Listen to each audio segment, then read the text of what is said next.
आणि आता पाहणार आहोत टॉप 9 महत्त्वाच्या बातम्या। मालवणच्या राजकोट किल्ल्यावरील छत्रपती शिवाजी महाराजांच्या पुतळ्याच्या कामाला गती। छत्रपती शिवाजी महाराजांच्या पुतळ्याच्या कामाचे पार्ट मालवणात दाखल। खंडणी प्रकरणामध्ये आरोपी सुदर्शन घुलेची पोलीस कोठडी आज संपणार। सुदर्शन घुलेला आज पुन्हा एकदा केस कोर्टात हजर केलं जाणार।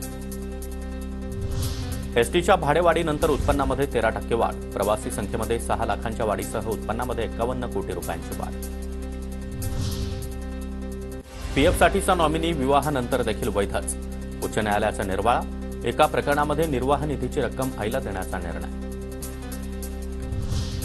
नॉमिनी वारसदार नसेल तर मृतांच्या संपत्तीवर नॉमिनीचा अधिकार नाही।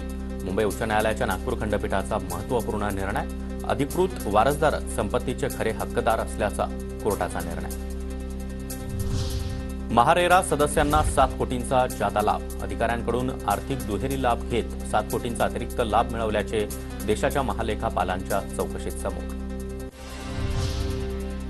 महाकुंभमुळे प्रयागराजला जाण्याचं विमान भाडं देशातील विमान तिकिटापेक्षा देखील महाग। नागपूरपासून 29,000, पुण्यापासून 33,000 तर छत्रपती संभाजीनगरवरून 31,000 रुपये तिकिटाचे दर।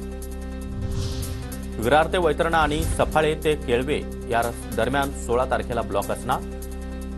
पीएससी स्लॅब आणि गर्डर टाकण्याच्या कामासाठी ब्लॉक घेण्यात येणार।